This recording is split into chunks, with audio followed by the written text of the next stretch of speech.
Gaza में भले ही Hamas के साथ इजराइल का सीज फायर हो चुका हो, लेकिन एक युद्ध ठहरने के बाद फिर किसी युद्ध की आशंका मंडराने लगी है। यह आशंका ईरान पर एक बार फिर इजराइल के हमले का खतरा मंडराते देखकर जताई जा रही है। दरअसल अमेरिकी खुफिया एजेंसियों ने चेतावनी दी है कि इजराइल ईरान के परमाणु प्रोग्राम को निशाना बना सकता है और ऐसा वह इसी साल कर सकता है।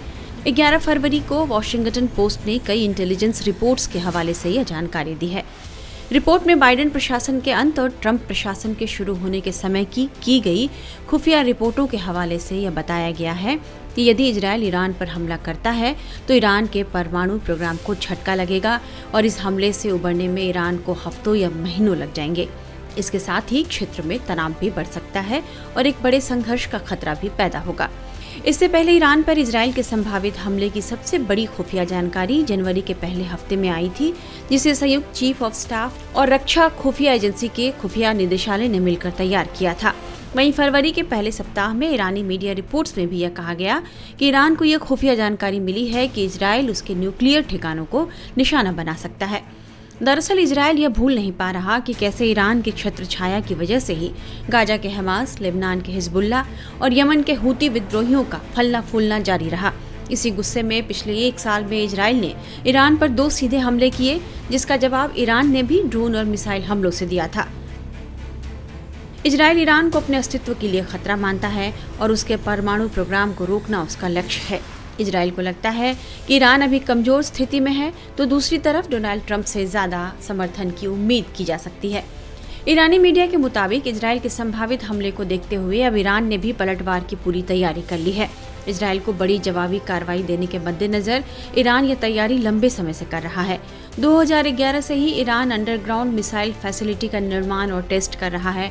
ईरान का दावा है कि उसकी अंडरग्राउंड फैसिलिटी पूरे देश के अलावा होर्मुज जल डमरू बंदी के पास भी मौजूद है। ईरान का यह भी दावा है कि उसके पास ऐसी कई मिसाइलें हैं जो 2000 किलोमीटर तक हमला कर सकती हैं और इजराइल और मिडिल ईस्ट के ज्यादातर हिस्सों को निशाना बनाया जा सकता है। वहीं ईरान ने अपने हजारों मिसाइलों को लॉन्च करने की भी योजना बनाई है। कुछ समय पहले ईरान के विदेश मंत्री ने ऐसी चेतावनी दी थी जिसने इजराइल में हड़कंप मचा दिया। ईरान के विदेश मंत्री अब्बास अरागची ने चीन की राजधानी बीजिंग में अपने हालिया दौरे में चीनी मीडिया को एक इंटरव्यू दिया था। इस इंटरव्यू में लगभग इजराइल को धमकाते हुए उन्होंने कहा था कि अगर इजराइल ने ईरान पर हमला करने की जरूरत की तो उसे इसका गंभीर खामियाजा भुगतना होगा। उन्होंने कहा कि उम्मीद है कि इजराइल यह गलती नहीं करेगा। ईरान के विदेश मंत्री अब्बास अरागची ने चीन के सरकारी चैनल से बातचीत में कहा, इजराइल का कोई भी कदम बड़े संघर्ष को जन्म दे सकता है। हालांकि ईरान को इस बात की चिंता है कि इजराइल इस तरह का ऑपरेशन बिना अमेरिकी मदद के नहीं कर सकता।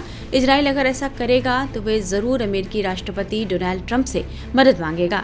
ऐसी स्थिति में बाइडेन से ज्यादा फ्री हैंड इजराइल को ट्रंप दे सकते हैं, क्योंकि वह पहले से इजरायली समर्थक हैं। वहीं अमेरिका और इजराइल लंबे समय से यह कह रहे हैं कि ईरान परमाणु बम बनाने पर आगे बढ़ रहा है और उसे रोकना जरूरी है। अमेरिकी अधिकारियों का मानना है कि ईरान के वैज्ञानिकों की एक गुप्त टीम परमाणु हथियार विकसित करने के लिए तेजी से काम कर रही है। ऐसे में कह सकते हैं कि गाजा युद्ध थम जाने के बाद भी मिडिल ईस्ट अभी भी बारूद के ढेर पर ही टिका हुआ है।